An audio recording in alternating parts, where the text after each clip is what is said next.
Ini.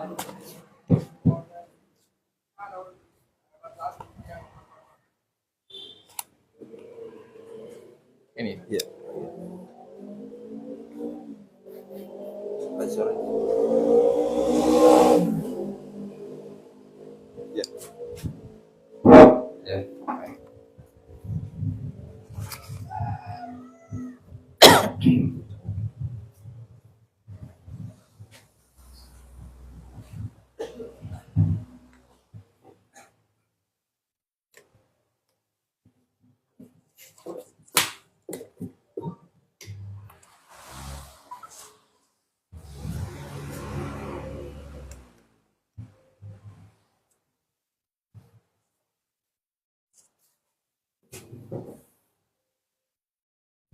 Baik.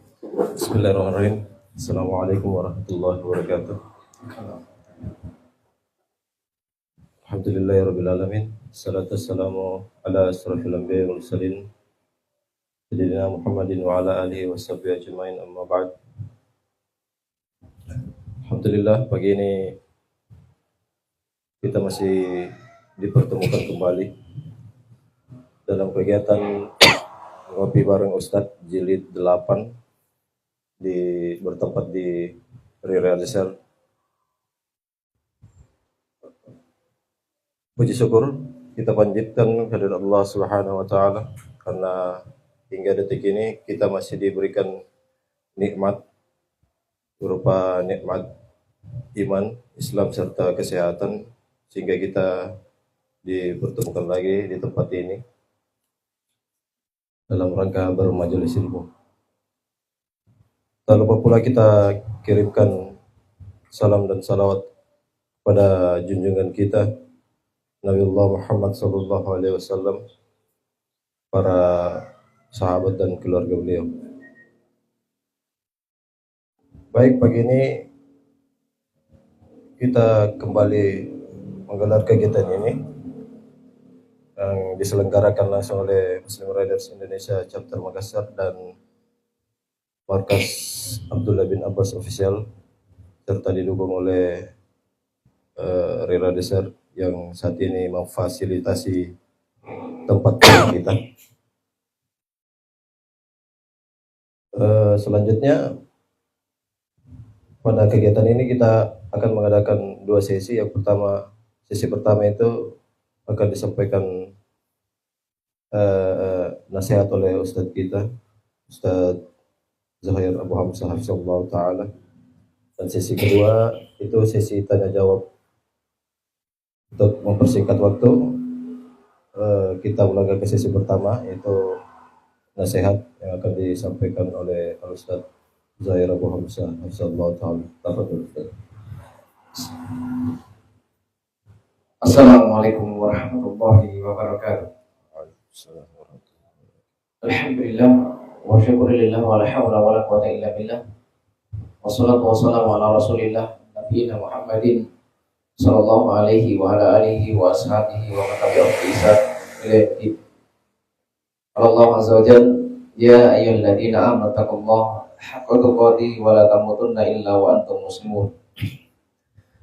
Ya ayuhan nasu taqu rabbakum alladzi khalaqakum min nafsin wahidah wa khalaqa minha zawjaha wa batha minhuma rijalan katsiran wa nisaa'a wa taqullaha alladzi tasaaluna bihi wal arham innallaha kana 'alaikum raqiba. Ya ayyuhalladzina amanu taqullaha wa qulu qawlan sadida yuslih lakum a'malakum wa yaghfir lakum dhunubakum wa may yuti'illaha wa rasulahu faqad faza fawzan 'azima, amma ba'd. Fa inna asdaqal hadithi kitabullah wa khairal hadi hadi Muhammadin sallallahu alaihi wa ala alihi wasallam wa syarrul umuri muhdatsatuha wa kullu muhdatsatin bid'ah wa kullu bid'atin dhalalah wa kullu dhalalatin finnar. Adanallahu wa iyyakum minan nar. Ayyuhal hadirun azzani wa azzanakumullah. Alhamdulillah, kita bersyukur kepada Allah Subhanahu wa taala yang berikan nikmat berada di atas Islam, nikmat berada di atas jalan hidayah, nikmat mendapatkan petunjuk dari Allah Subhanahu wa taala. na'rifu bainal haqq wal batil. Kita mengetahui perkara hak dan yang batil, mana perintah dan mana larangan. Maka semua itu adalah nikmat dari Allah Subhanahu wa taala, suatu nikmat yang kita semua memiliki tanggung jawab, dan hal tersebut adalah perkara yang akan kita pertanggungjawabkan di hari yang pasti, di hari di mana Allah Subhanahu wa taala akan memberikan balasan terhadap seorang hamba. Salam salam bulan semoga senantiasa tercurahkan kepada suri tauladan hamba-hamba yang menginginkan berada di atas keimanan dan takwa kepada Allah Subhanahu wa taala. Nabi yang mulia Nabiullah Muhammad sallallahu alaihi wa alihi wasallam yang senantiasa mengingatkan umatnya agar mereka senantiasa bertakwa kepada Allah Subhanahu wa taala, dan mengingatkan agar mereka menjaga apa yang perlu untuk dijaga. Dan mereka diingatkan juga oleh Rasulullah SAW akan suatu perkara yang sangat besar. Dan juga Rasulullah SAW mengingatkan antara hak-hak manusia-manusia yang memiliki hak, dan semuanya tentunya berjenjang-jenjang. Kewajiban berjenjang-jenjang, hak-hak yang harus kita tunaikan juga berjenjang-jenjang. Dan tentunya di antara hak yang hendaknya ditunaikan setelah menunaikan hak Allah Subhanahu wa taala adalah hak orang tua. Karena Allah Subhanahu wa taala berfirman, "Wa'budullah wa la tusyriku billahi syai'an wa bil walidaini ihsana." Wa'budullah, dan sembahlah Allah Subhanahu wa taala. Perintah untuk beribadah kepada Allah Subhanahu wa taala. Agar ibadahnya benar, agar ibadahnya diterima, maka Allah Subhanahu wa taala mengingatkan, "Wa la tusyriku bihi syai'an." Diingatkan agar seorang yang melakukan ibadah kepada Allah jangan melakukan perbuatan kesyirikan, menyekutukan Allah Subhanahu wa taala. Kemudian setelah itu apa perintah Allah Subhanahu wa taala, wabil walidaini ihsana. Perintah untuk berbakti kepada kedua orang tua. Diterangkan di dalam hadis yang diriwayatkan oleh Imam Al-Bukhari dari Abdullah bin Amr bin As radhiyallahu taala anhu, ketika datang seseorang kepada Nabi sallallahu alaihi wasallam untuk melakukan hijrah.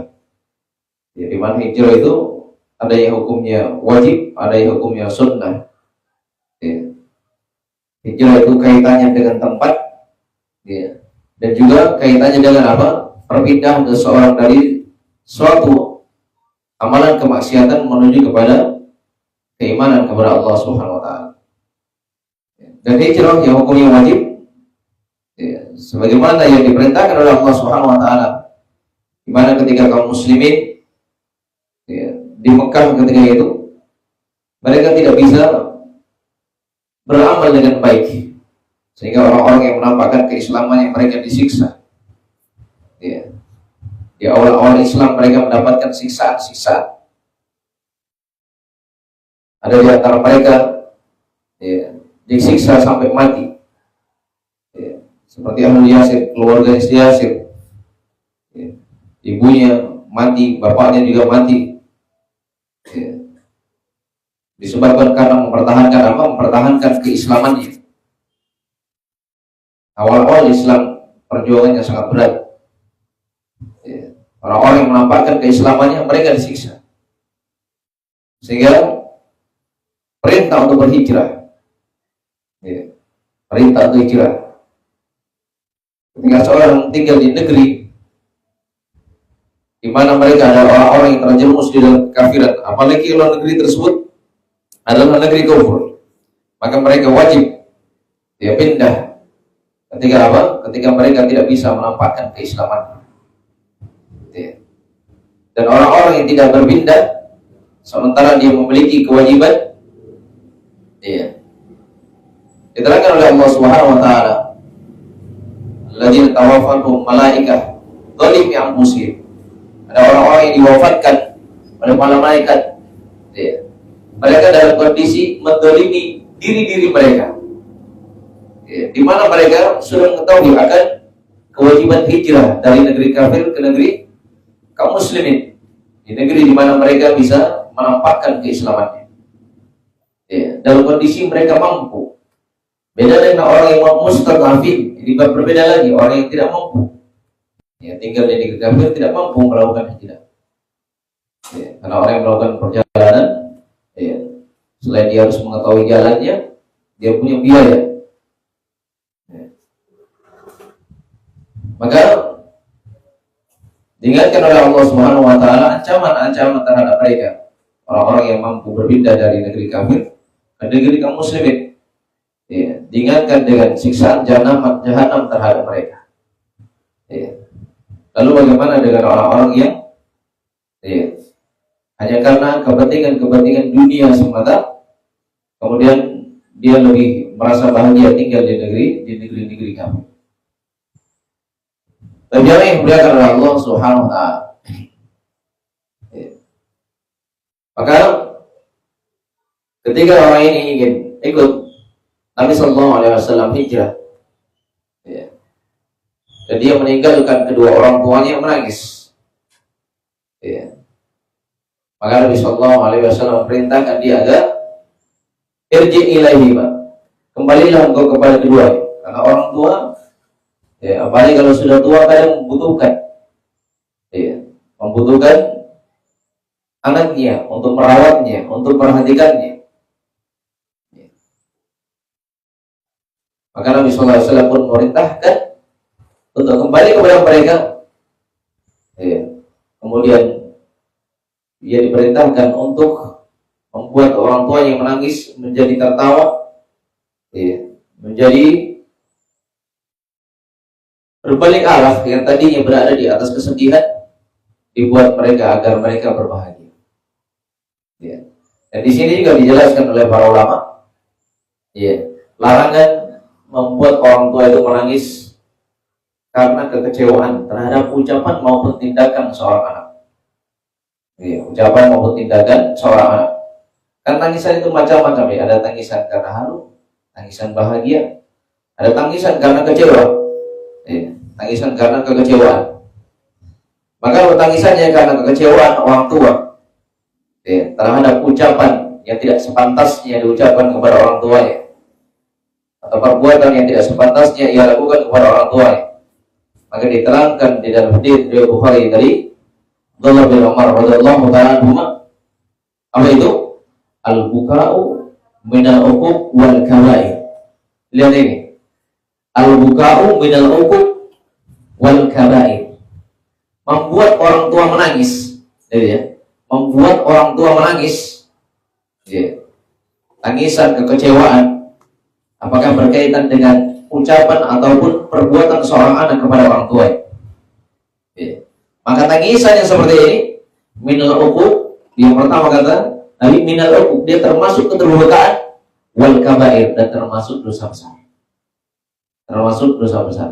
Nah, sekarang kita lihat diri kita. Ya. Pernahkah kita membuat orang tua kita bersedih? Pernahkah kita membuat orang tua menangis?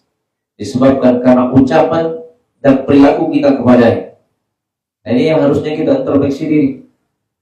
Ya. Apalagi orang-orang yang sudah biasa menghadiri majelis ilmu, majelis taklim, pengajian, maka tidak sepantasnya dia berucap dengan ucapan-ucapan dan tindakan-tindakan yang tidak pantas di hadapan orang tua. Ya, ada sebagian mereka bertanya, apa Ustaz, ada ya, sebagian kawan kita, ya, sekolahnya bukan sekolah umum, ya, bahkan dia sudah sampai jenjang fakultas, sudah selesai pendidikannya, ya, jurusannya agama, tapi dibombe orang tuanya. Hebatnya jurusannya agama, ya, ya, tapi ternyata apa?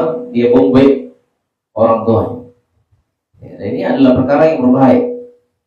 Ya, ini sudah melakukan dosa besar yang sangat banyak. Selain dia durhaka kepada orang tuanya, maka dia punya dosa memutuskan hubungan silaturahim. Ini dosa tersendiri. Ya. Dan dosa durhaka kepada orang tua, Nabi sudah mengingatkan, la yadkhulul jannah angkun, tidak masuk surga seorang yang durhaka kepada orang tuanya. Ya. Demikian pula Rasulullah SAW mengatakan apa? La yadkhulul jannah qati, tidak masuk surga orang yang memutuskan hubungan silaturahmi. Nah, ini dua dia, memutuskan hubungan silaturahmi dengan orang tuanya, ya, kemudian durhaka lagi kepada orang tuanya. Dan ancamannya sama-sama apa? Sama-sama tidak masuk surga. Ya. Karena itu jangan sampai seseorang merasa sudah tinggi pendidikannya, apalagi yang hampir selesai, sebentar lagi sudah selesai saya S1, apalagi yang masuk kerja ya tingkat yang selanjutnya yang menuju S2, merasa lebih hebat daripada orang tuanya, merasa lebih pintar daripada orang tuanya. Jamaah yang dimuliakan oleh Allah Subhanahu wa taala. Ya. Maka di sini ya, orang ini ingin apa? Melakukan amalan yang besar. Ya, amalan yang disyariatkan hijrah. Ya. Tapi tatkala ia membuat orang tua yang menangis, Nabi suruh kembali. Ya. Buat agar orang tuanya tertawa, buat agar orang tua itu bahagia. Ya. Dan dari sini juga diterangkan oleh para ulama, seseorang itu ya, membuat orang tuanya bahagia sampai benar-benar nampak kebahagiaannya, sampai benar-benar nampak kebahagiaannya. Bukan hanya sekedar membahagiakan hatinya, tapi nampak secara lahiriah, secara zahir orang tua bahagia. Ya, orang tua bahagia. Ya, karena itu ketika seorang sudah berusaha untuk membahagiakan orang tua, tapi orang tua tidak bahagia, maka ada hal yang tidak diperhatikan, keikhlasannya di dalam berbakti kepada orang tua. Karena kadang sebagian orang berbuat baik pada orang tuanya karena apa? Karena ingin mendapatkan warisan. Ya. Dia dekat dengan orang tuanya, bagus komunikasinya, karena ya, ada kepentingan duniawi yang dia inginkan. Ya. Makanya adalah perkara dari perkara-perkara yang dalam setiap orang introspeksi diri. Jangan sampai sudah merasa sudah kuliah, kemudian merasa hebat daripada orang tuanya. Ya. Oleh orang tua yang di kampung, apalagi orang tua yang petani, apalagi orang tua yang kerjanya mak bentor, mak beca. Ya. Orang tua sudah lelah, letih, ya, mencarikan biaya. Ya. Kemudian apa? Dia mendapatkan hal-hal yang kurang menyenangkan dari ucapan maupun tindakan seorang anak. Yang dimuliakan oleh Allah Subhanahu wa taala. Ya. Jadi sebagai riwayat ada seorang sahabat yang ingin ikut berjihad bersama Nabi. Ya. Dan dia memiliki semangat yang sangat untuk ikut jihad bersama Nabi. Maka Nabi pun bertanya kepadanya, ya, "Ahai walid, apakah orang tuamu masih hidup?" Ya, apakah orang tuamu masih hidup? Maka dia mengatakan, "Nah, iya, orang tua masih hidup." Maka dia mengatakan apa? "Fafihima fajahid." Maka terhadap keduanya engkau berjihad. Di sini apa ya? Berbuat baik kepada orang tua, berbakti kepada mereka, itu termasuk dari apa? Jihad di jalan kebaikan yang mendapatkan keutamaan, kebaikan, pahala yang sangat besar dari Allah Subhanahu wa taala. Ya. Dan tentunya setiap dari kita ingin ridha Allah. Semuanya yang hadir mungkin ingin ridha Allah kan? Ya. Dan diterangkan di dalam hadis yang diriwayatkan oleh Imam Tirmidzi, ya,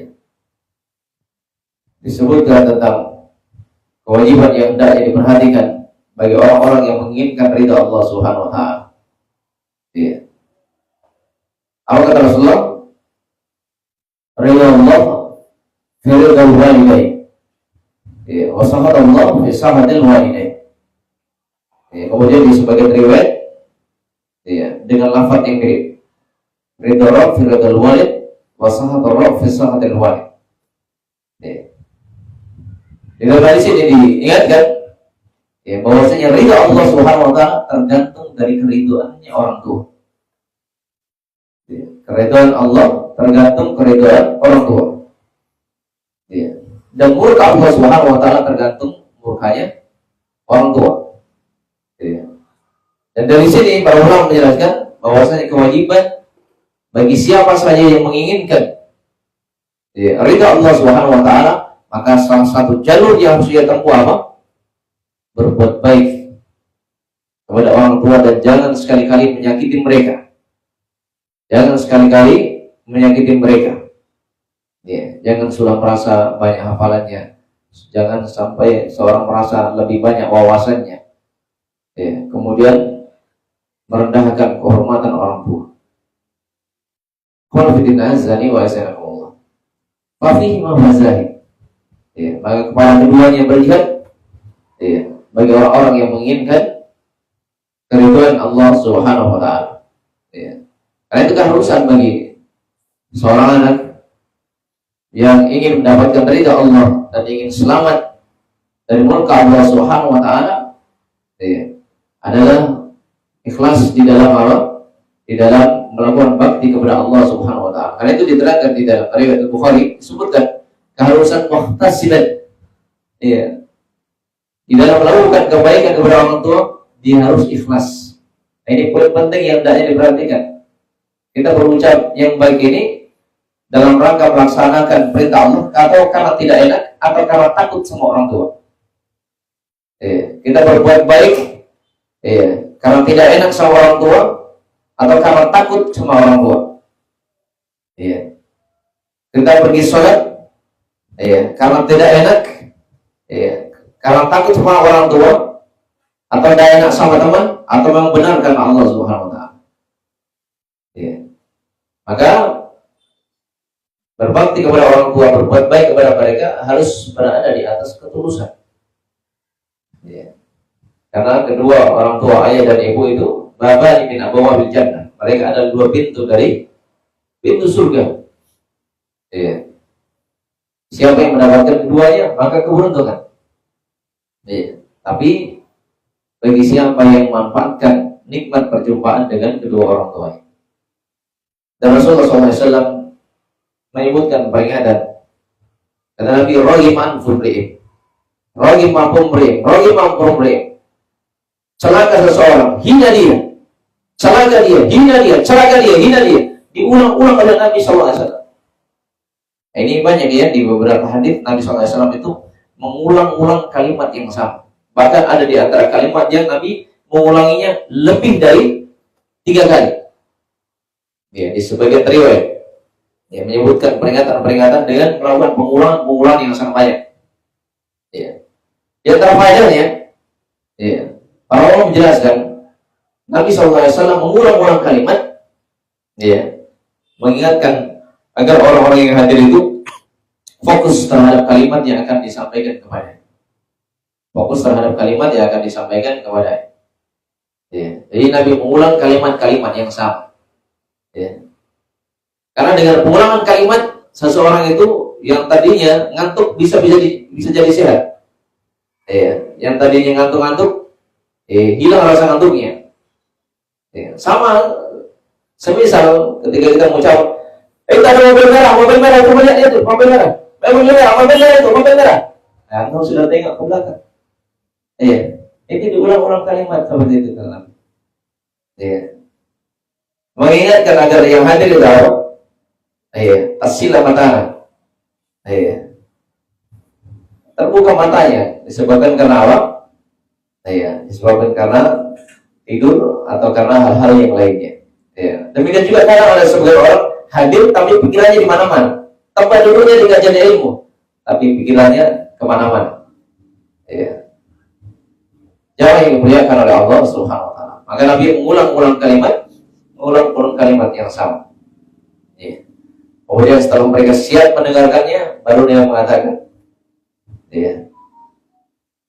siapa orang yang celaka, siapa orang yang hina itu? Kata Nabi, man adraka abawaihi aw ahadihima 'indal kibar, fadakhala an-nar. Yaitu seseorang yang berjumpa dengan kedua orang tuanya atau salah satu dari keduanya, 'indal kibar, tatkala mereka sudah renta. Ya, tatkala mereka sudah renta, tapi ia tidak memanfaatkan, akhirnya apa? Ia pun masuk ke dalam neraka. Ya. Di sini para ulama menjelaskan kenapa disebutkan di sini oleh Nabi tentang renta, tentang orang tua yang sudah berumur. Ya. Karena orang tua yang sudah berumur itu lebih memerlukan perhatian kita. Ya. Lebih memerlukan perhatian kita. Ya. Lebih perlu bantuan kita. Ya. Apalagi orang tua yang dulunya bekerja mungkin sudah pensiun. Ya. Kalau dia pegawai sudah pensiun tidak bekerja lagi. Ya, kalau dia seorang petani sudah tidak mampu lagi mencangkul. Ya, kalau dia penggaya beca sudah tidak mampu lagi gaya becanya. Ya, lebih memerlukan perhatian seorang anak. Ya, dan di sini juga diingatkan oleh Nabi SAW, kadang sebagian anak-anak itu mereka lebih mudah durhaka kepada orang tua ketika orang tua sudah renta dibandingkan ketika orang tua masih kuat. Ya. Sekarang ketika orang tua masih kuat, belum renta, baiknya kita kepada mereka karena apa? Itu yang perlu diperhatikan. Jangan sampai hanya karena takut sama orang tua, ya, karena tidak enak sama orang tua. Ya, itu biasanya akan nampak ketika orang tua sudah renta. Apalagi kalau orang tua sudah berada di atas pembaringan. Ya, kadang ketika orang tua sudah sakit, ya, kemudian hanya berada di atas tempat tidur, belum lagi buang hajat juga di tempat tidur. Ya, ini lebih memerlukan perhatian. Dan di sini tidak sedikit daripada anak-anak ketika diperhadapkan dengan orang tua yang seperti ini, mereka meninggalkan berbuat baik kepada mereka. Ya, bahkan menampakkan ucapan yang tidak pantas. Ya, bahkan melakukan hal-hal yang tidak pantas kepada mereka. Karena itu diingatkan secara sendiri di sini oleh Nabi, indal kibar. Iya, tatkala orang tua sudah renta. Iya. Jamaah yang dimuliakan oleh Allah Subhanahu wa taala. Maka hal ini adalah hal yang hendaknya diperhatikan karena perjumpaan dengan orang tua itu adalah nikmat. Iya. Siapa yang memanfaatkannya, maka baginya kebaikan. Iya. Siapa yang tidak memanfaatkan dengan baik perjumpaan dengan orang tuanya, maka ujung-ujungnya adalah kerugian. Setinggi apapun pendidikannya, tatkala nyakiti orang tua, maka hidupnya tidak tenang, selalu pusing. Ya. Walaupun dia berpendidikan jurusan agama, tapi tatkala durhaka kepada orang tua, maka ini adalah perkara yang membuat dirinya apa? Menderita. Karena Nabi sudah mengingatkan, la yadkhulul jannah aqul. Tidak masuk surga anak yang durhaka. Karena ingat, amalan kebaikan dapat dihabiskan oleh kezaliman. Dan sudah berlalu di pertemuan sebelumnya kita ingatkan tentang kezaliman kepada orang lain selain orang tua itu menghabiskan amalan. Lalu bagaimana kezaliman yang dilakukan oleh seorang anak kepada orang tuanya sendiri, sementara itu dosanya lebih besar. Kepada orang lain saja itu menghabiskan amalan kebaikan, apalagi kepada orang tua sendiri. Dimana ketika Nabi ditanya, ya Rasulullah, man abar, siapa orang yang harus saya prioritaskan dalam kebaikan? Maka yang disebutkan oleh Nabi apa? Kan orang tua. Mereka orang yang paling berhak terhadap seluruh kebaikan-kebaikan kita. Terhadap seluruh kebaikan-kebaikan kita. Bahkan Rasulullah SAW menyebutkan wasiat wa'ati walidayk wa in amaraka an takhruja min dunyaka fakhruj lahum. Rasulullah SAW, taatilah kedua orang tua. Seandainya keduanya memerintahkanmu untuk keluar dari duniamu, maka keluarlah engkau untuk kedua orang tua. Apa maksudnya ini? Ketika orang tua menginginkan seluruh harta kita, berikan. Ini menunjukkan besarnya hak orang tua terhadap anak. Karena itu ketika ada seseorang yang mengadukan orang tuanya kepada Nabi, di mana orang tuanya menggunakan hartanya, maka Nabi mengatakan apa? Anta wa maluka li abika. Engkau dan hartamu milik orang tua. Tapi dia mengadu kepada Nabi tentang orang tuanya, tapi Nabi berikan nasihat kepadanya. Anta wa maluka li abika. Engkau dan hartamu adalah milik orang tua. Kadang sebagian anak-anak melakukan hal-hal yang tidak sepantasnya. Ya. Kadang orang tua sampai minjem, mau bayar lampu pinjam sama anak, ada keperluan pinjam sama anak. Harusnya ya, tidak harus pinjam. Ya. Kalau orang tua ingin bayar lampu, ya bantu bayar lampu. Ya, karena di antara mereka 50.000 saja hitung-hitungan sama orang tua. Nah, dicatat. Ya. Nah, ini kadang terjadi pada sebagian mereka. Jamaah yang dimuliakan oleh Allah Subhanahu wa taala. Demikian pula kalau orang tuanya sudah renta. Ya. Tidak sedikit dari mereka yang buang orang tuanya. Orang tuanya sama-sama diajak naik mobil. Ya. Menuju kota-kota tertentu. Kemudian dia lepaskan, dia buang orang tuanya. Ya. Ada pula di antara mereka yang berat untuk merawat orang tuanya. Akhirnya orang tuanya disimpan di panti jompo. Ya. Padahal di sebagian hal ya, di Saudi itu sampai ada 2 orang anak. Mereka mengajukan kepada pemerintah. Ya. Mereka ingin mendapatkan keputusan dari pemerintah siapa yang berhak di antara mereka untuk merawat ibunya. Mereka rebutan merawat ibu, karena mereka tahu keutamaan berbakti kepada orang tua. Ya, rebutan mau merawat ibunya. Ya, sampai diadukan kepada pemerintah. Mereka heran. Ya, orang-orang di luar sana mereka saling dorong. Kamu mau. Ya. Kamu saja yang merawat ibu, kamu saja. Nah, ini bukan, tapi mereka berebut. Ya, untuk merawat orang tuanya.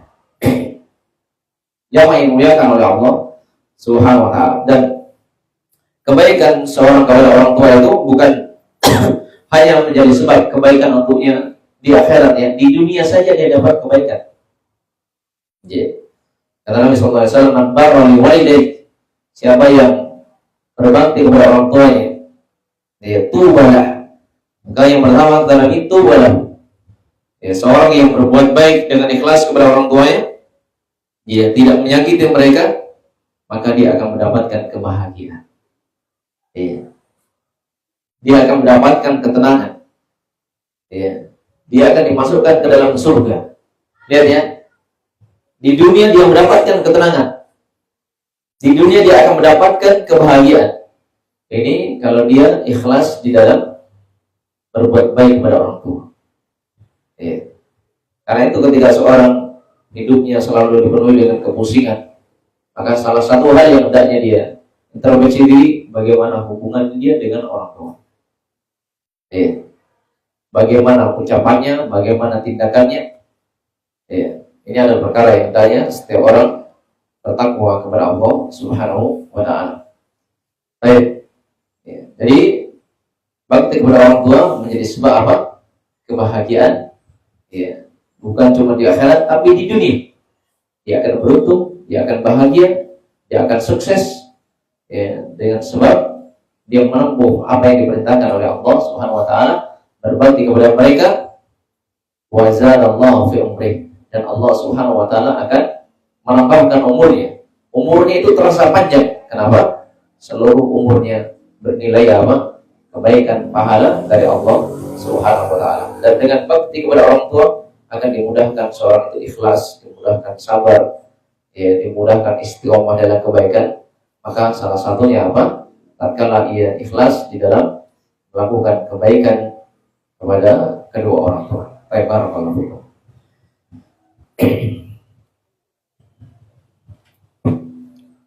Baik, itulah tadi nasihat dari guru kita, dari Ustaz. Sebuah nasihat yang luar biasa.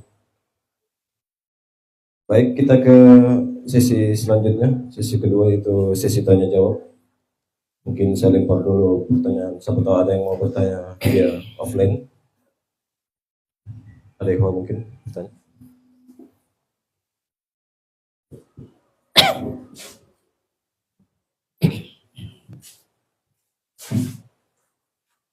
Assalamualaikum warahmatullahi wabarakatuh.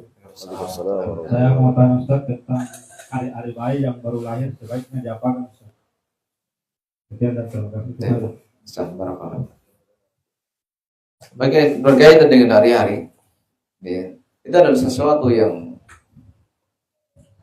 dibuang, ya, dia dibuang, bukan disimpan, bukan dirawat, kemudian dikuburkan, ya, kemudian dianggap sebagai saudaranya bayi.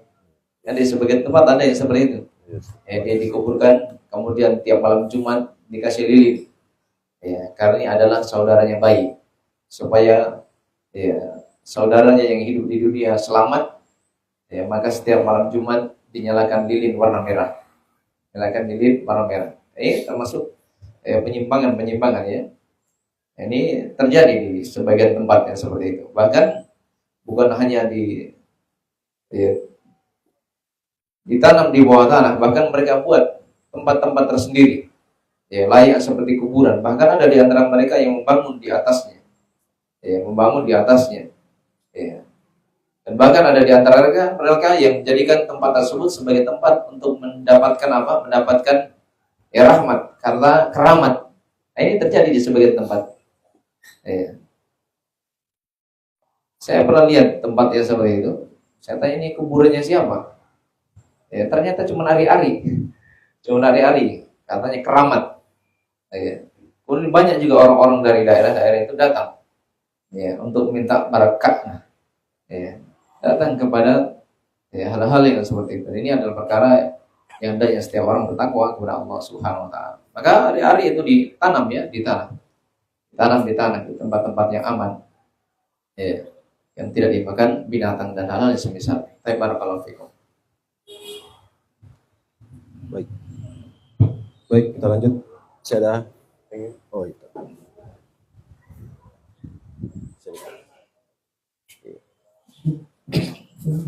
Ya. Yang saya tanyakan, bagaimana menyikapi orang tua, terutama ibu yang sudah lindung, apakah anaknya masih tetap mengumpul ibadah, kemudian gimana dengan hartanya, apakah anaknya perlu transparansi mengenai hartanya, ataukah gimana, apakah perlu kita mengambil hartanya tanpa sepengetahuan dia untuk kita pakai bersedekah.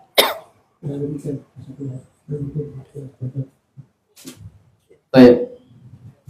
Berkaitan dengan orang tua yang sudah renta, ya, apalagi sampai diterpa penyakit pikun, ya, maka seorang ketika dalam kondisi tidak sadar, ya, orang yang pikun itu masuk di dalam bab majnun, ya, masuk di dalam bab orang yang tidak sadar.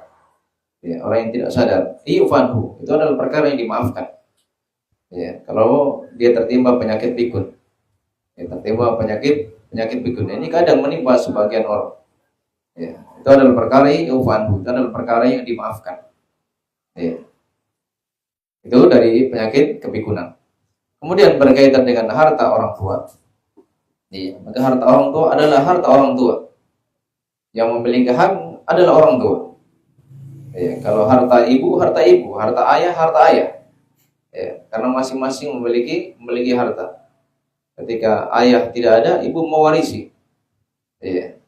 Ketika ibu yang lebih dahulu tidak ada, maka ayah mewarisi. Ya, ayah mewarisi. Nah, sekarang ketika sisa ibu dan ibu punya harta, maka ya, ketika ibu tidak ada, baru ahli waris memiliki hak terhadap harta orang tuanya. Ya, terhadap harta orang tuanya. Ya, ketika seseorang melihat kondisi orang tuanya yang seperti ini, ya, maka dia tidak mengambil harta orang tuanya disedekahkan, tapi hal yang harus ditunaikan adalah dia mengambil hartanya sendiri, dia bersedekah atas nama orang tuanya, pahalanya untuk orang tuanya. Ini adalah perkara yang dianjurkan oleh Nabi Sallallahu Alaihi Wasallam sebagai wujud bakti kepada orang tua. Salah satunya apa? Falyatasaddaq biha. Adalah seorang anak itu bersedekah atas nama orang tuanya. Dia punya harta, dia sedekah pahalanya untuk orang tuanya. Ya. Ini adalah hal yang hendaknya dilakukan. Jangan sampai ya, sedekah untuk orang tuanya saja sesuatu yang berat baginya. Ya, sesuatu perkara yang berat baginya. Ya. Karena itu di setiap dia melakukan sedekah, kalau di tempat-tempat sedekah dia niatkan untuk orang tuanya, dia juga mendapatkan bagian pahala bakti kepada orang tua. Ini luar biasa. Antum masukkan uang di celengan, niatnya pahalanya untuk orang tuanya, antum dapat bagian. Ya. Memberikan makan kepada anak-anak fakir, miskin. Ya. Kemudian pahalanya untuk orang tuanya, kita tetap mendapatkan pahala bakti kepada orang tua. Ya. Nah, itu hal yang hendaknya dilakukan. Ya. Ketika orang tua masih hidup. Apalagi anak-anak sudah punya harta sendiri. Sudah punya harta sendiri. Adapun ketika orang tua sudah meninggal, maka tunaikan dulu hak-hak si mayit. Hak-hak si mayit. Terutama kain kafannya, berkaitan dengan hutangnya. Jangan langsung dibagi hartanya. Karena kadang sebagian manusia, orang tuanya belum dikafani, mereka sudah sibuk dengan warisan. Oh, saya sini, saya yang di sana, saya yang di sana. Ini karena terjadi pada sebagian orang. Rendah rasa cintanya kepada orang tua, atau bahkan tidak cinta sama orang tua, hanya cinta sama hartanya. Hanya cinta sama hartanya. Maka demikian seharusnya. Maka dia tidak mengambil harta orang tua untuk mensedekahkannya, tapi diambil hartanya dia, sedekah atas nama orang tua. Maka dia akan mendapatkan pahala yang berlipat ganda. Pahala, sebagai wujud kesungguhannya di dalam berbakti dan berbuat baik kepada mereka, sebagai wujud pengamalan terhadap firman Allah Subhanahu wa taala, wa bil walidaini ihsana. Baik, barakallahu fikum. Baik, masih ada mungkin yang bertanya? Ada yang bertanya? Baik, kasih mikrofon.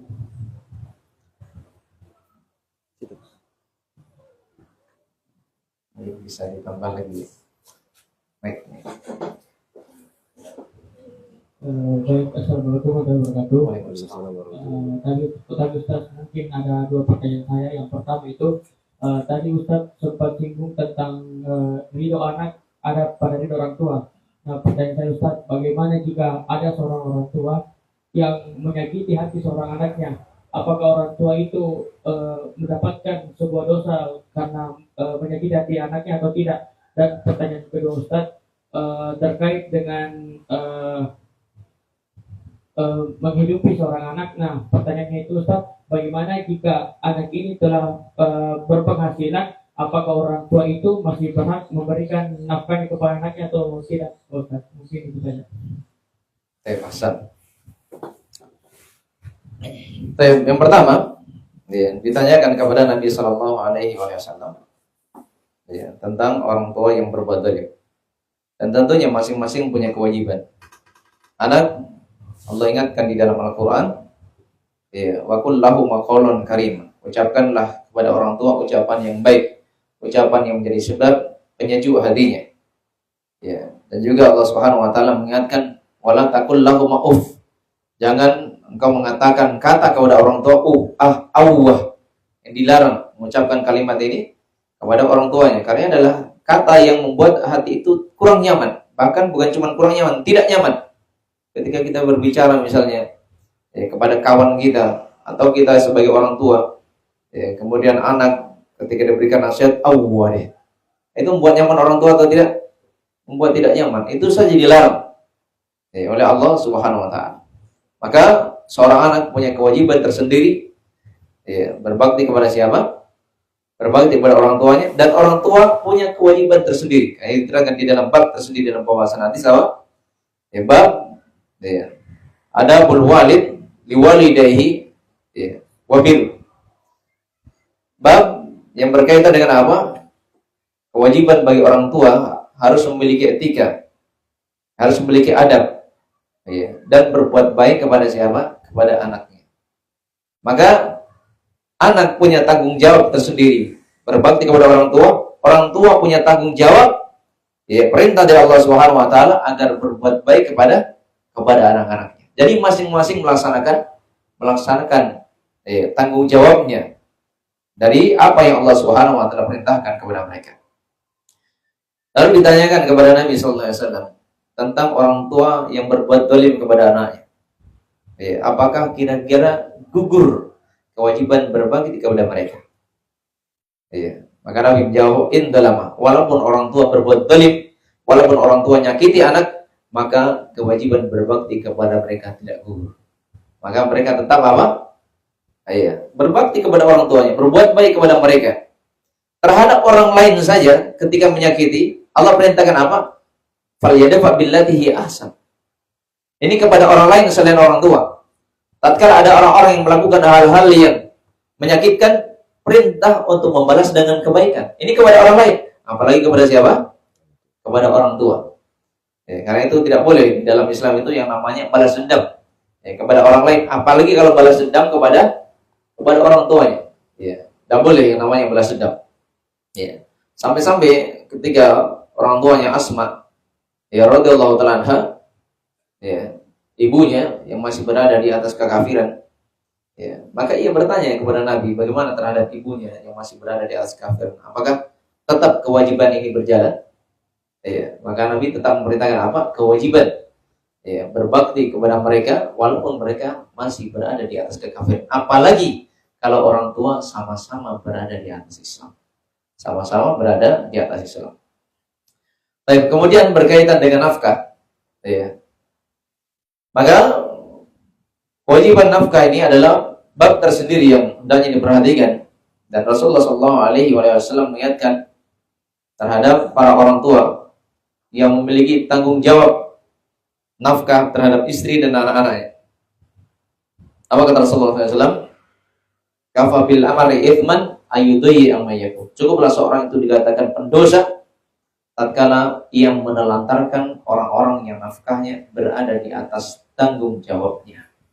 Berada di atas tanggung jawabnya. Ya. Kemudian Nabi SAW juga menyebutkan tentang mencari nafkah. Ya. Anfid li nafsik wa fi ahlik. Ya. Maka Nabi SAW memerintahkan agar seseorang itu untuk yang belum berkeluarga dia mencari nafkah untuk keperluannya. Ya. Dan kalau dia sudah berkeluarga dia mencari nafkah untuk dirinya dan keluarganya. Ya. Karena kadang ada sebagian anak-anak muda dia masih muda belum berkeluarga tapi dia sudah berpenghasilan. Ya. Dia sudah menafkahi dirinya sendiri. Dia sudah menafkahi dirinya sendiri. Maka ketika seorang anak mampu menafkahi dirinya sendiri itu tidak menggugurkan kewajiban orang tua untuk memberikan nafkah kepadanya.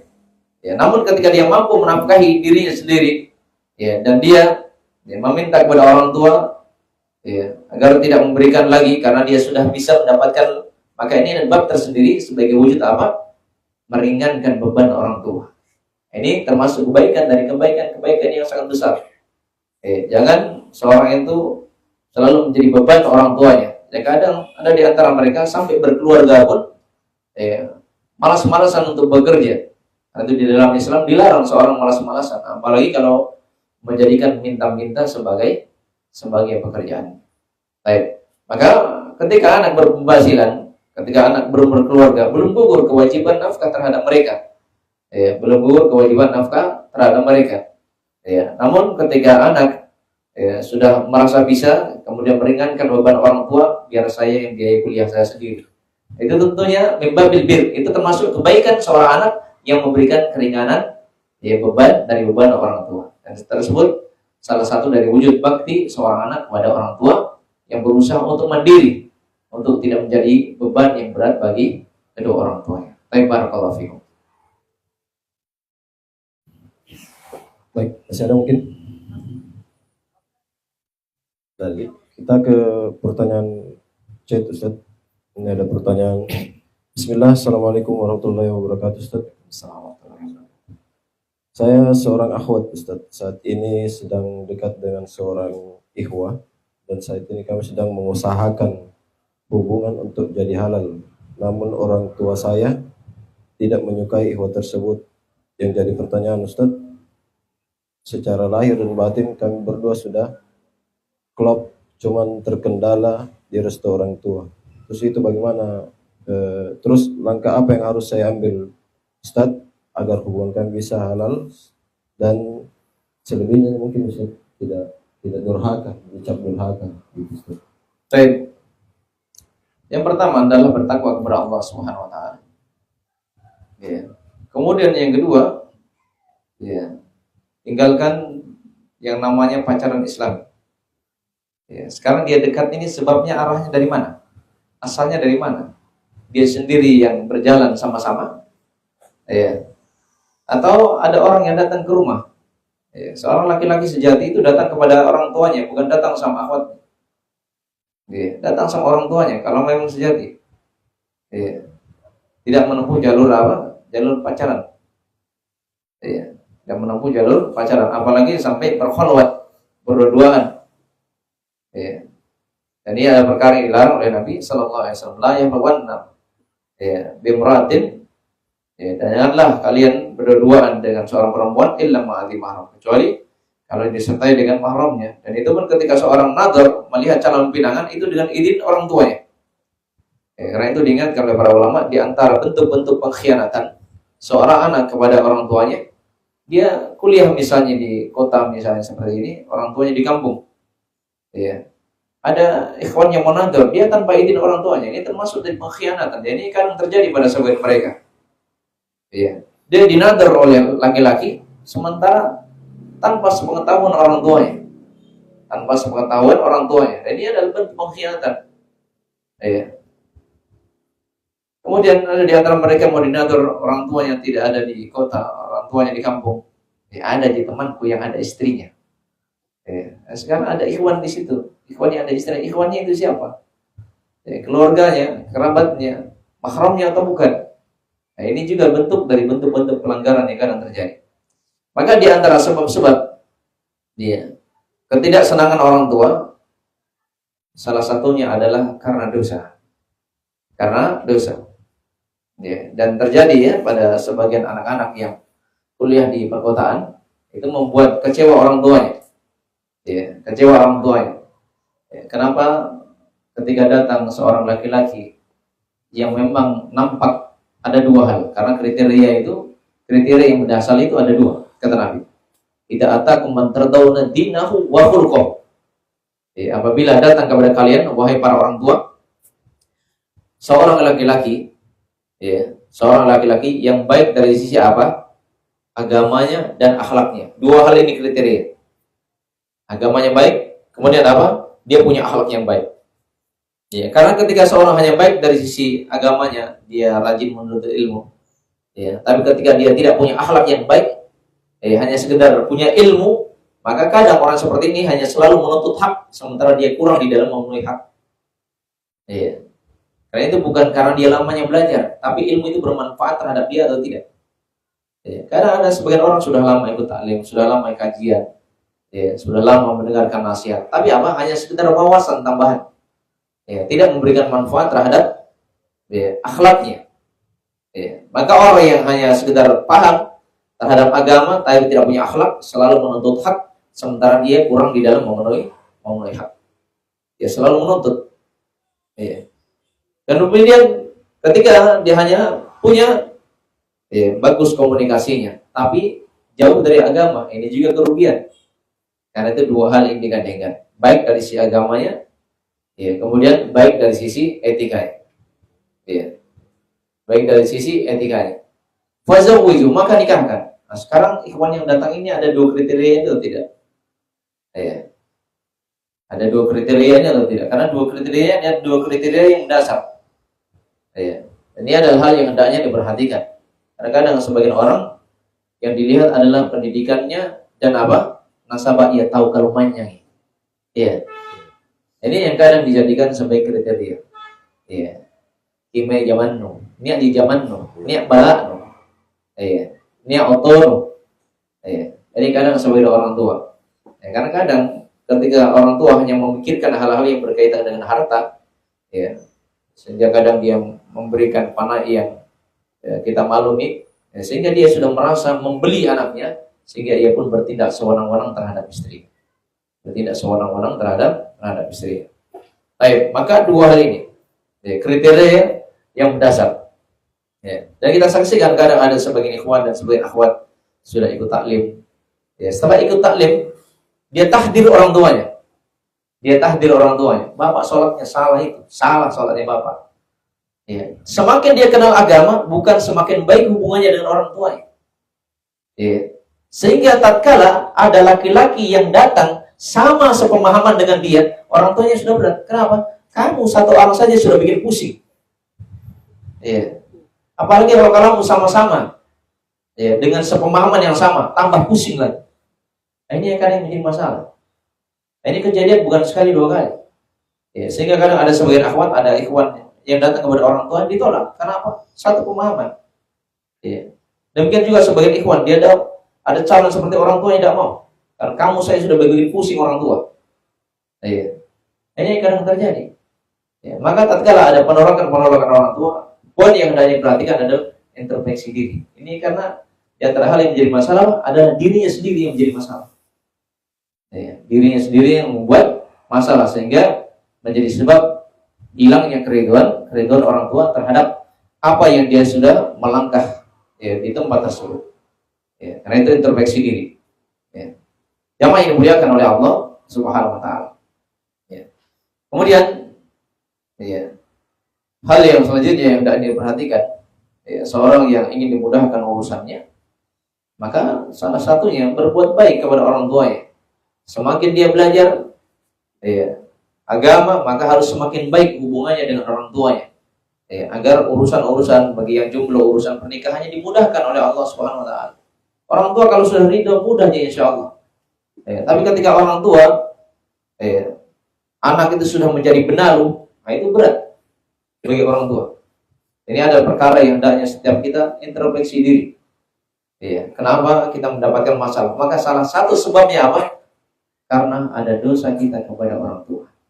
Urusan kuliah kah, urusan nikah kah, dan urusan-urusan yang lainnya. Maka salah satu sebabnya kesulitan yang menimpa kita karena ada dosa yang pernah kita lakukan kepada orang tua dan kita belum menyelesaikannya. Karena itu solusinya perbaiki hubungan dengan orang tua. Perbaiki hubungan dengan orang tua. Karena ketika tidak memperbaiki hubungan orang tua, maka sulit untuk mendapatkan keriduan orang tua. Dan ketika tidak mendapatkan ridha orang tua, maka akan sulit mendapatkan ridha Allah Subhanahu wa taala. Jangan sampai ada kawin lari ya. Si larian boleh ya. Apalagi di sebagian tempat ada orang yang menawarkan diri jasa wali nikah. Ini terjadi nikah, jasa wali nikah, nikah bayaran. Padahal berkaitan dengan wali itu, wali itu laki-laki dari arah ayah, laki-laki dari arah ayah, saudaranya ayah, kakeknya, ayahnya ayah, kemudian saudaranya, kemudian bagi janda yang anaknya sudah balik, anaknya yang sudah balik, kalau yang sudah punya cucu ingin nikah cucunya, bisa menjadi wali, laki-laki dari arah ayah. Kemudian laki-laki dari arah ibu tidak bisa menjadi wali, saudaranya ibu. Apalagi laki-laki lain yang tidak ada hubungan sama sekali mau jadi wali. Ini kadang terjadi dan ini kejadian berulang kali. Ketika tidak diizinkan nikah, dia nikah siri, nikahnya sembunyi-sembunyi tanpa izin orang tuanya. Ini kadang terjadi. Dan Nabi SAW sudah mengingatkannya, la nikaha illa bil wali wa syahidai adlin. Maka tidak sah nikah tanpa wali. Wali sudah ada garis bawah. Wali itu siapa? Yang dikatakan sebagai wali. Tidak setiap laki-laki menjadi wali. Ini kasus demi kasus berjalan di tengah masyarakat. Ada sebagian laki-laki dia mau nikah, orang tuanya amat tidak setuju. Akhirnya laki-laki ini mengatakan, sudah saudaraku saja yang jadi wali. Ini kan kebatilan ini. Kebatilan. Ini terjadi ya. Nikahnya lagi sembunyi-sembunyi. Dan Nabi SAW mengingatkan, ayyu mamra'atin nakahat bighairi idni waliha fanikahu wa batil, fanikahu wa batil, fanikahu wa batil. Wanita mana saja, yang gadis ataupun yang janda, yang gadis ataupun yang janda, kalau dia menikah tanpa izin walinya, nikah tanpa walinya, fanikahu batil, fanikahu batil, fanikahu batil, maka nikahnya batil, nikahnya batil, nikahnya batil, tidak sah. Karena pernikahan itu adalah ibadah, ibadah itu ada jalurnya, ada caranya. Jangan sampai dia melakukan hal-hal yang tidak menjadi sahnya sebuah ibadah. Sekarang salat itu adalah syariat yang ditentukan oleh Allah Subhanahu wa taala. Sekarang orang salat duhur 5 rakaat sah atau tidak? Sah atau tidak salat duhur 5 rakaat? Tidak sah. Sekarang seorang menikah tanpa wali yang benar sah tidak salat pernikahannya? Tidak sah pernikahan. Karena itu perhatikan, orang-orang yang memiliki masalah, maka di antara hal-hal yang menjadi sebab masalah karena dosa kepada orang tua. Karena itu ketika sulit urusan nikah, perbaiki hubungan dengan orang tua. Jangan semakin menjauh, jangan semakin menjaga jarak. semakin perbaiki hubungan dengan orang tua. Ucapan maupun perbuatan, kemudian semakin banyak doa kepada orang tua. Dan ada di antara sebagian ikhwan dan akhwat, ketika dia sudah kajian taklim, dia pulang kampung, orang tuanya sholatnya selalu di rumah, terlambat lagi, langsung dikatakan sama orang tuanya, Pak, itu yang suka melalaikan sholat itu diingatkan dalam Al-Quran, fawailul lil musallin, celakalah orang-orang yang sholat. Humul munafiqun, para ulama menjelaskan mereka adalah orang munafik. Orang yang suka menunda-nunda sholatnya. Wa idza iqamu ila shalah qamu kusala. Kalau mereka sholat, mereka malas-malasan. Ya kayak bapak ini. Akhirnya disuruh berhenti kuliahnya. Ini kejadian. Sudah di kuliah kan bikin pusing saya. Akhirnya terputus. Tadinya dia bisa kajian, di kampung tidak ada kajian, akhirnya dia sendiri yang menjadi masalah, akhirnya putus. Ini masalah sebabnya apa? Dia sendiri. Karena itu introspeksi perbaiki hubungan dengan orang tua, kemudian perbanyak isti'anah, permohonan, doa kepada Allah Subhanahu Wa Taala. Jangan melangkah kepada hal-hal yang diharamkan oleh Allah Subhanahu Wa Taala melalui jalur pacaran atau hal-hal yang semisal. Baik, barakallahu fiik. Baik, Ustaz, lanjut. Assalamualaikum. Izin bertanya, Ustaz. Ada keluarga saya yang meninggal. Besok malamnya itu diadakan tausiah. Apakah boleh saya ikut, Ustaz? Terus bagaimana hukumnya? Karena saya tahu itu adalah perkara bid'ah. Baik. Hal yang hendaknya diperhatikan dan diingatkan oleh para ulama. Poin yang hendaknya diperhatikan berkaitan dengan muamalah. Jangan sampai seseorang itu mengingkari kemungkaran kemudian melahirkan kemungkaran yang lebih besar. Ini poin yang hendaknya diperhatikan. Jadi ada hukum umum, ada hukum rincian-rincian. Ada hukum umum, ada hukum rincian-rincian. Jangan payung hukum umum kemudian dibawa ke rincian. Atau hukum khusus dibawa kepada hukum umum. Sekali contoh misalnya hukum tentang rihlah misalnya, hukum tentang rihlah. Ada sebagian para ulama, seperti Syekh Rabi misalnya, dia memberikan fatwa, fatwa tentang rihlah itu haram. Rihlah itu haram karena ada pertanyaan yang berkaitan dengan rihlah itu. Sementara beliau sendiri rihlah dan memberikan nasihat di tempat rihlah. Sebagian ikhwan ini pelin-pelan ini. Padahal beliau memberikan hukum itu rihlah dalam kondisi tertentu. Kemudian sesuatu yang tertentu ini dia bawa kepada hukum umum. Karena rihlah itu ada hukumnya wajib, ada yang hukumnya sunnah, ada yang hukumnya mubah, ada hukumnya makruh, ada hukumnya haram. Yang mana ini? Karena itu jangan sampai sesuatu yang khusus dibawa kepada hukum umum dan umum jangan bawa kepada hukum yang hukum khusus. Karena itu semuanya ada rincian-rinciannya. Ada rincian-rinciannya. Demikian pula hukum secara umum. Rasulullah SAW menyebutkan apa? La'anallahu man awa muhditsan. Allah Subhanahu Wa Taala melaknat orang-orang yang membantu terselenggaranya acara yang baru yang kita maklum. Hal-hal yang berkaitan dengan agama. Allah melaknat mereka. Ini hukum secara umum. Kemudian ada hukum-hukum rincian-rincian berkaitan dengan mengingkari kemungkaran. Nabi sallallahu alaihi wasallam mengatakan apa? Man ra'a minkum munkaran falyughayyirhu bi yadihi. Siapa yang melihat kemungkaran, maka dia rubah dengan tangannya kalau itu adalah wilayah kekuasaan. Sebagai orang tua, tentunya dia punya wilayah kekuasaan terhadap istri dan anak-anaknya. Dia memiliki wilayah kekuasaan. Kalau dia bukan yang memiliki wilayah kekuasaan, fabilisani, maka dia memberikan nasihat dengan cara yang baik.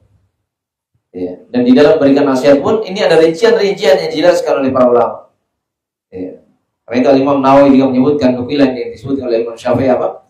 Falyatafakkar qabla ayyaqul, falyatafakkar qabla ayyafal. Hendaklah seorang itu berpikir sebelum apa? Sebelum berucap, dan dia berpikir sebelum bertindak. Dari hadis Nabi apa? Maka yu'minu billahi wal yawmil akhir falyaqul khairan aw liyasmut. Dari faedah hadis ini.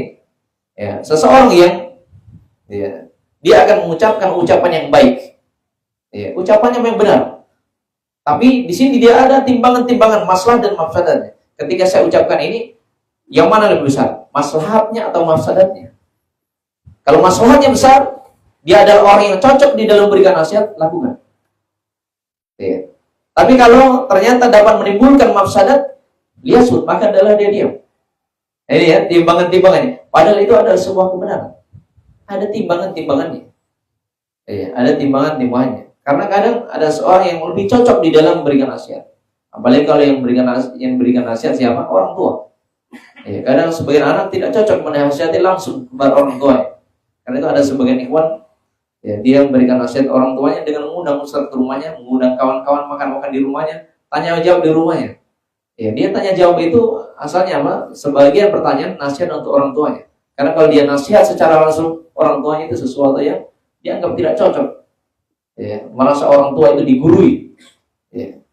Maka semuanya ada timbangan-timbangannya. Ya. Ini yang kedua. Kemudian yang ketiga kata Nabi sallallahu alaihi wasallam, wa illam yastati fa biqalbihi wa dzalika ataful iman. Ya. Kalau dia tidak termasuk dari orang yang layak memberikan nasihat dengan lisannya, ya, maka paling minimal dia benci terhadap kemungkaran yang dia lakukan. Itu paling minimalnya. Paling minimalnya.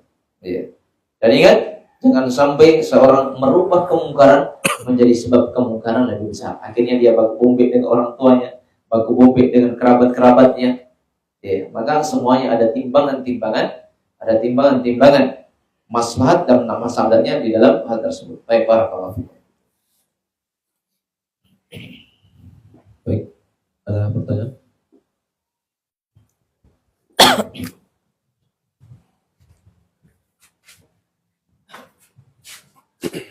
Assalamualaikum warahmatullahi wabarakatuh. Waalaikumsalam warahmatullahi wabarakatuh. Singkat saja Ustaz, dengan titipan dari teman.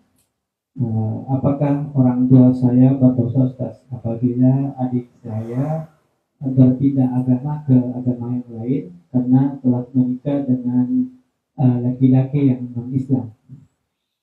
Tetapi setelah berjalan pernikahannya, alhamdulillah adik saya mau kembali lagi ke agama Islam Ustaz. Niat karena Allah. Pertanyaannya, apakah pernikahan adik saya yang sebelumnya ini tetap sah atau tidak?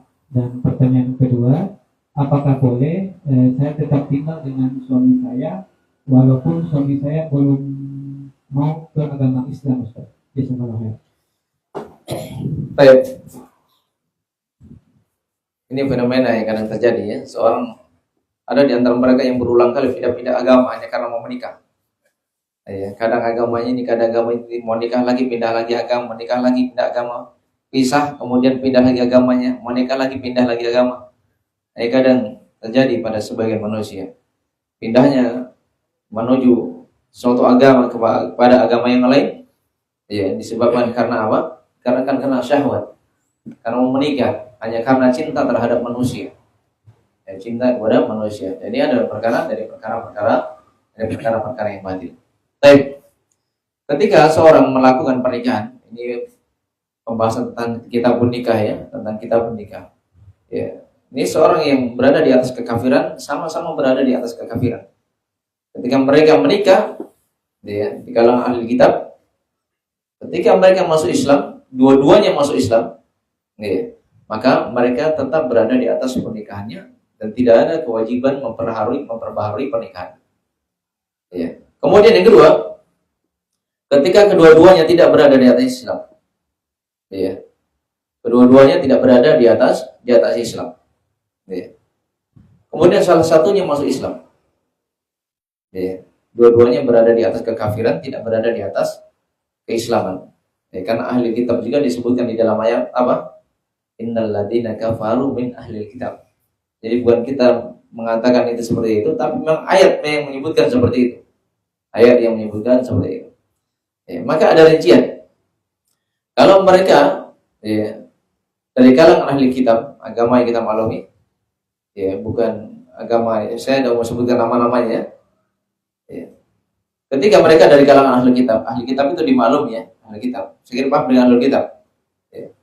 Kalau mereka ahli kitab, ya, ketika laki-laki masuk ke dalam Islam, ya, maka bisa tetap bersama. Ya. Namun ketika yang perempuan masuk Islam, maka mereka harus dipisah. Mereka harus dipisah. Ya. Mereka harus dipisah. Sebagaimana putri Nabi Zainab radhiyallahu taala anha sebelum datangnya Islam, ya, dinikahkan oleh Nabi sallallahu alaihi wasallam sebelum kenabian, sebelum datangnya Islam. Sudah menikah, mereka sama-sama tidak berada di atas Islam. Kemudian datang Islam, mereka dipisah. Ya, mereka dipisah. Ya.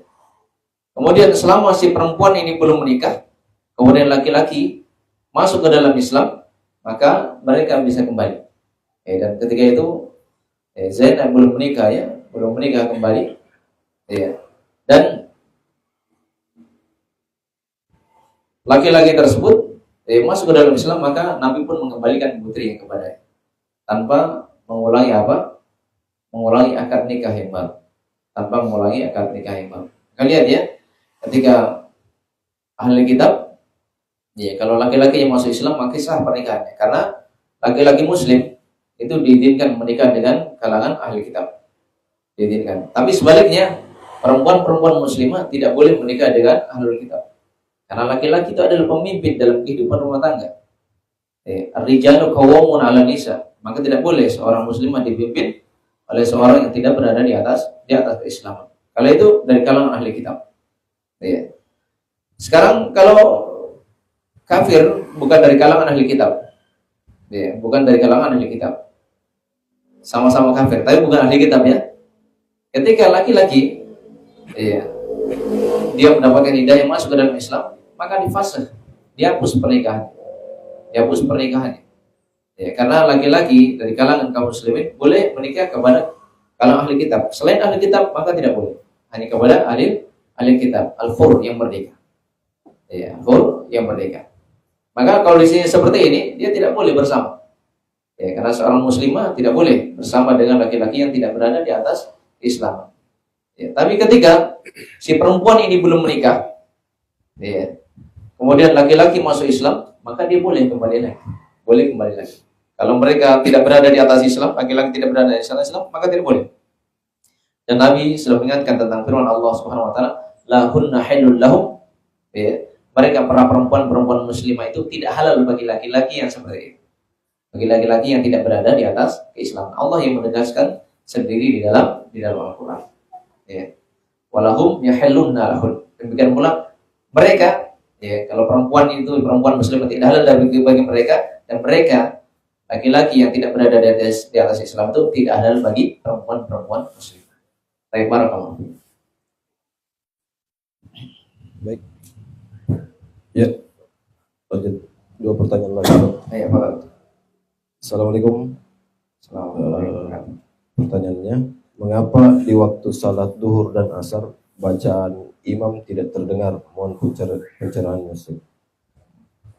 Berkaitan dengan sholat, ya, sholat sirriyah dengan sholat jahriyah, sholat sirriyah dengan sholat jahriyah, ya.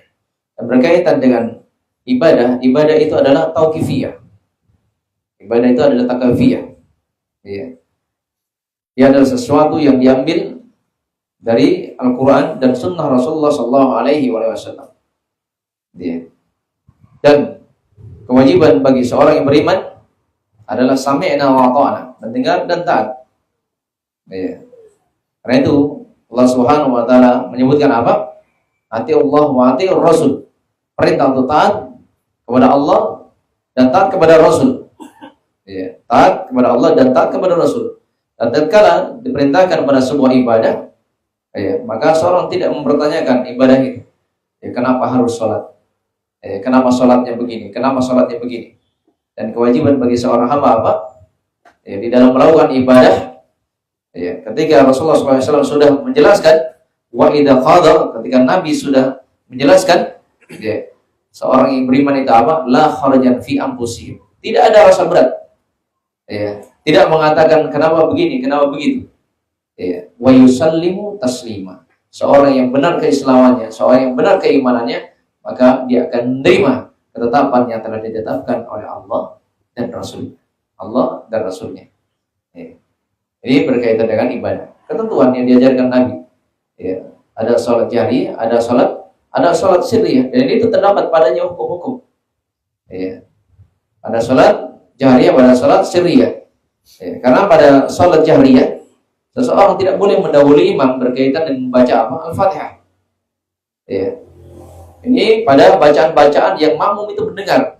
Imam membaca, kan dilarang makmum mendahului bacaan Al-Fatihah dari imam dalam sholat jahriyah. Adapun di dalam sholat sirriyah, karena si makmum tidak mendengar bacaan imam, maka dia setelah baca doa istiftah, ya, dia baca ta'awudz, ya, a'udzubillahi minasyaitonirrajim. Itu yang paling mudahnya. Karena ta'awudz itu ada berapa ya? A'udzubillahi samil alim minasyaitonirrajim min hamzihi wa nafthihi wa nafthihi. A'udzubillahi minasyaitonirrajim, ya, min hamzihi wa nafthihi wa nafthihi. Kemudian yang ketiga, a'udzubillahi samil alim minasyaitonirrajim. Yang keempat, ini yang mungkin sudah hafal semuanya. Saya kira hafal semuanya. Dan ada yang tidak hafal mungkin ya. Apa itu yang keempat, yang paling mudahnya? A'udzubillahi minasyaitonirrajim. Itu yang paling mudahnya tahu. Ya, maka dia baca ta'awudz, kemudian dia baca basmalah, setelah itu dia baca Al-Fatihah. Dia baca Al-Fatihah. Ya, dan di sini juga ya, kaidah yang jelas dijelaskan oleh Nabi SAW ahkam, ya, bahwasanya pada sholat itu ada hukum-hukum rincian-rincian. Misalnya pada sholat jahriyah, ya, pada sholat jahriyah, maka di dalam ayat diterangkan wa idza quri'al Qur'an wan situ wastami'u lahu wan situ la'allakum turhamun. Apabila dibacakan ayat itu Al-Qur'an, maka adalah kalian menyimaknya, kalian mendengarkannya, agar kalian dirahmati. Nah, karena itu ketika imam membaca Al-Fatihah dengan suara yang terdengar, maka seorang harus memperhatikan, mendengarkannya. Ya. Lalu bagaimana dengan bacaan surah setelah Al-Fatihah di dalam sholat jahriyah? Nah, di sini ada hukum rincian-rincian. Dan tadi sudah disebutkan ya, wa idza quri'al Qur'an, kalau Al-Qur'an dibaca, wastami'u lahu wa ansitu la'allakum turhamun. Perintah untuk menyimaknya, perintah untuk diam, tidak membaca, agar kalian dirahmati. Ya. Kemudian ada di antara para sahabat ketika itu sholat di belakang Nabi, mereka membaca di belakang imam. Ya. Maka selesai sholat, Nabi mengatakan la'allakum taqra'una khalfal imam. Kayaknya kalian tadi membaca di belakang imam. Ya. Kayaknya kalian tadi membaca di belakang imam. Maka Nabi mengatakan apa? La taf'alu. Jangan kalian membaca di belakang imam. Ya. Jangan kalian membaca ayat-ayat di belakang imam. Illa bi ummil Qur'an. Kecuali ummul Quran. Apa ummul Quran? Apa ummul Quran? Surah Al-Fatihah. Ya, li'anna la sholata liman lam yaqra biha. Karena tidak ada salat bagi seorang yang tidak membaca di dalam salatnya. Baca surah Al-Fatihah. Ya. Maka di sini diperkecualikan makmum boleh membaca di belakang imam ketika imam membaca dalam jahriyah itu, yang diperkecualikan, yang dibolehkan apa? Surah Al-Fatihah. Ketika imam selesai baca Al-Fatihah, membaca surah, maka diizinkan bagi makmum untuk membaca Al-Fatihah. Karena ini ada perkara yang diperkecualikan oleh Nabi SAW di sholat jahriyah. Adapun di dalam sholat sirriyah, ya, seorang langsung karena tidak mendengar apa? Tidak mendengar bacaan imam. Ya. Walaupun di sebagian riwayat, karena Nabi SAW yajharu fil qira'ah ahyanan. Kadang Nabi SAW itu mengangkat sebagian bacaannya di sholat sirriyah. Tapi kadang Nabi lakukan. Kadang suaranya diangkat oleh Nabi di sholat sirriyah. Tapi ingat, ahyanan, kadang-kadang dilakukan oleh Nabi. Ya. Dan sesuatu yang kadang-kadang, ini adalah poin yang diingatkan oleh para ulama, seorang memperhatikan di dalam melakukannya. Misalnya di dalam suatu tiba-tiba imam baca amma yatasaalun. Al-Fatihah Yasir itu amma yatasaalun, dia angkat lagi suaranya. Ya. Maka ini di antara perkara yang pernah dilakukan oleh Nabi. Tapi di dalam melakukan perkara ini ada timbangan-timbangannya. Ada timbangan-timbangannya. Ya. Maka seseorang tidak boleh melakukan amalan yang sunnah apabila menjadi sebab-sebab keributan di tengah-tengah masyarakat. Nah, sekarang saya salat zuhur, tiba-tiba sebagian ayat dia baca. Di belakang masyarakat awam tidak paham, nanti subhanallah, salat zuhurnya tidak sah. Karena dia tadi angkat suara. Iya. Karena itu semuanya ada timbangan-timbangan. Karena itu haram yang melakukan hal yang disunahkan apabila menjadi sebab apa? Menjadi sebab-sebab keributan. Ya, sama misalnya dengan merapatkan shaf. Merapatkan shaf itu, ya, Nabi mengatakan apa? La tasawwunna sufufakum Allah yukhallifanna baina wujuhikum. Bersungguh-sungguhlah kalian di dalam meluruskan dan merapatkan shaf. Atau Allah Subhanahu wa taala, kalau kalian tidak merapatkan shaf, Allah akan membuat ya kalian itu selalu berselisih. Sulit. Ya, kesatuan dan persatuan akan tercapai. Ya. Maka salah satu sebab persatuan dan kesatuan ya, supaya mereka satu hati, yaitu dengan meluruskan shaf, merapatkan shaf ketika sholat. Ya. Dan kadang di sebagian hal, sebagian ikhwan berlebihan. Karena di dalam hadis ini disebutkan apa? Perintah bersungguh-sungguh untuk merapatkan shaf. Cuman mereka kelewatan sampai nyakiti kakinya orang. Ini kan yang terjadi. Padahal Nabi mengingatkan apa? Ar-ra'ufu li ikhwanikum. Perintah untuk berlemah lembut terhadap saudara-saudara kalian. Jangan sampai sholat nyakiti kakinya orang. Nah, ini terjadi ya. Ini terjadi. Bukan 1-2 masjid, banyak masjid. Ada ikhwan yang sholat di masjid, dia kasih rapat kakinya ke jamaah. Jamaahnya tarik. Dia kejar lagi, dia tarik lagi, dia kejar lagi, ditarik lagi, kejar lagi, dia tarik. Akhirnya jamaahnya sholat bicara deh. Satu orang satu teh ya. Enggak. Saya bicara. Maka jangan sampai seseorang melakukan hal-hal yang menjadi sebab kemungkaran. Akhirnya dia pun diusir, tidak boleh lagi sholat di situ. Ini kejadian bukan sekali 2 kali. Ini berulang kali. Karena itu semuanya ada timbangan maslahat dan masalahnya. Karena kadang sebagian ikhwan pokoknya kapan lagi kalau tidak sekarang. Ini yang menjadi masalah pada sebagian anak-anak muda kan. Karena semangatnya besar ya, cuman semangat tanpa didasari dengan ilmu ini yang menjadi masalah. Barakallahu fikum. Baik, pertanyaan terakhir Ustaz. Bismillahirrahmanirrahim. Assalamualaikum Ustaz.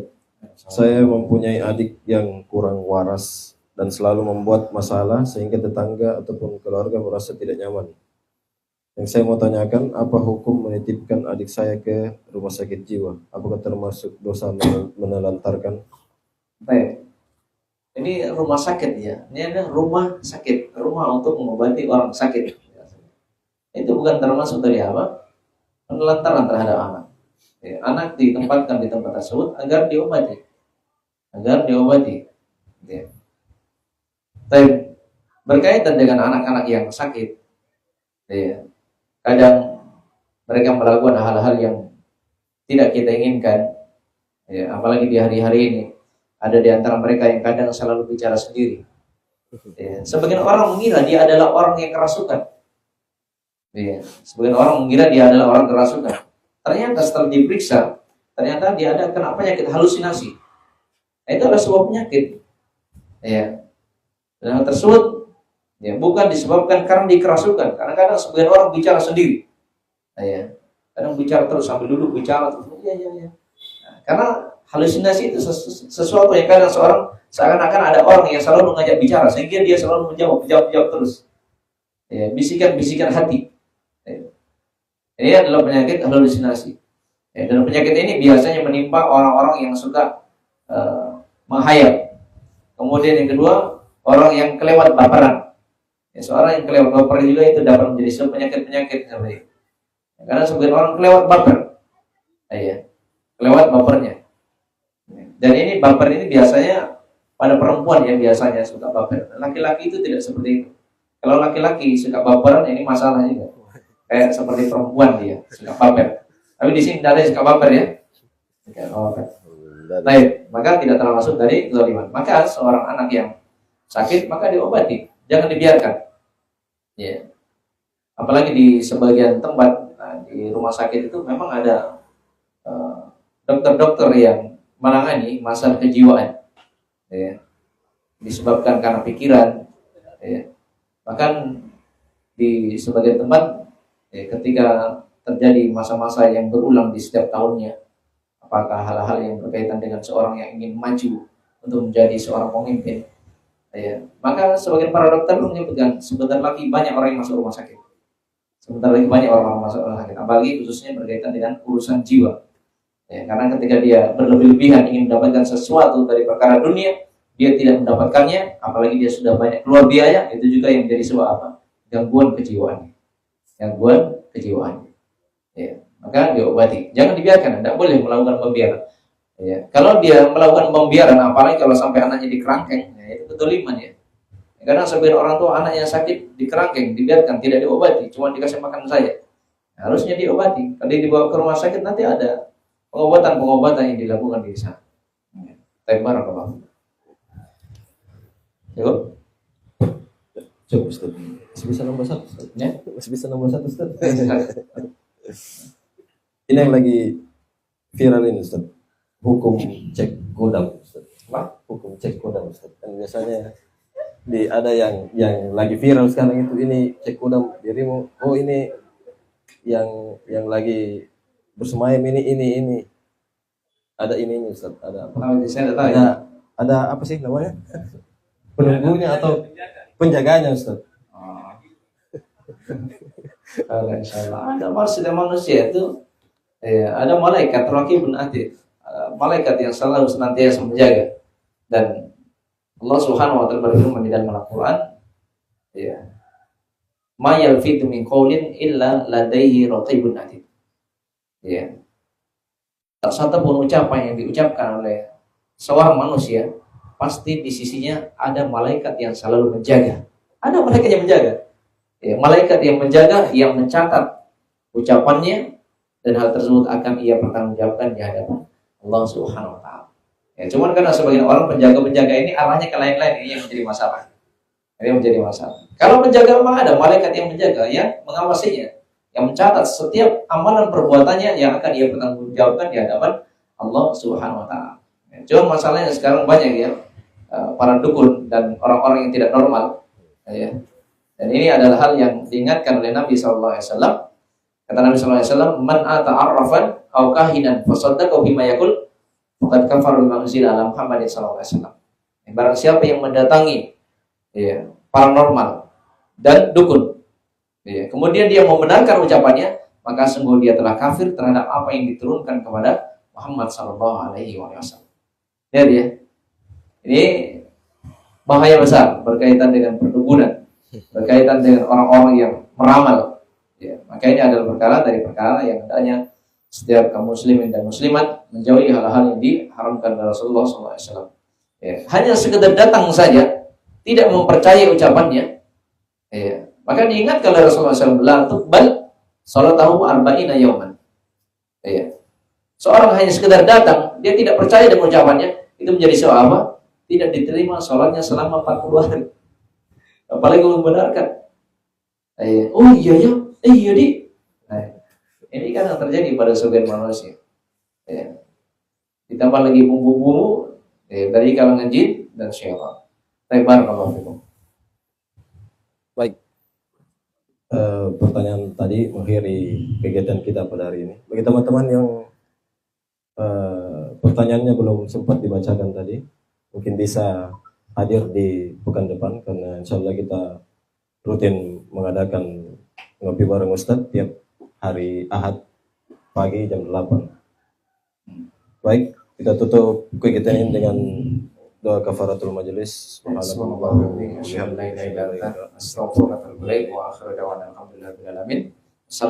warahmatullahi wabarakatuh. Waalaikumsalam warahmatullahi wabarakatuh.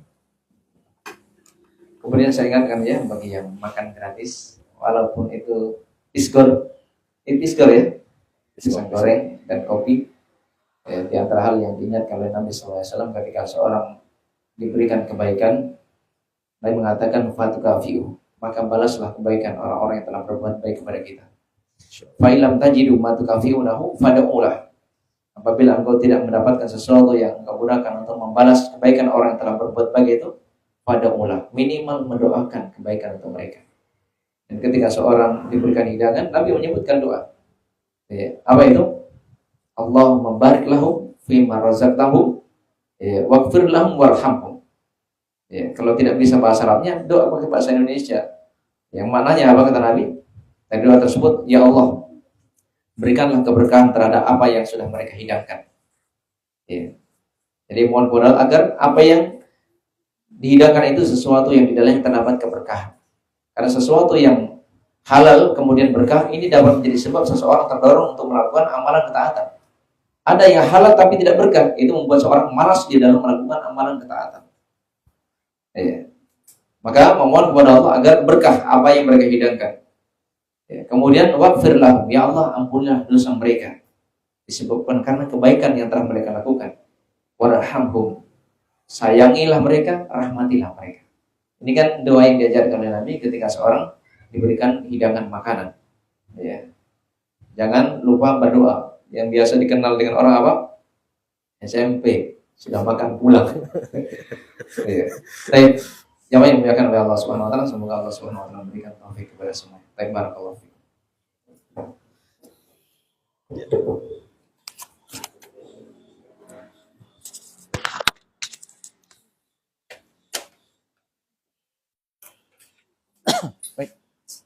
Bentar. Oh iya, saya Karena itu di masjid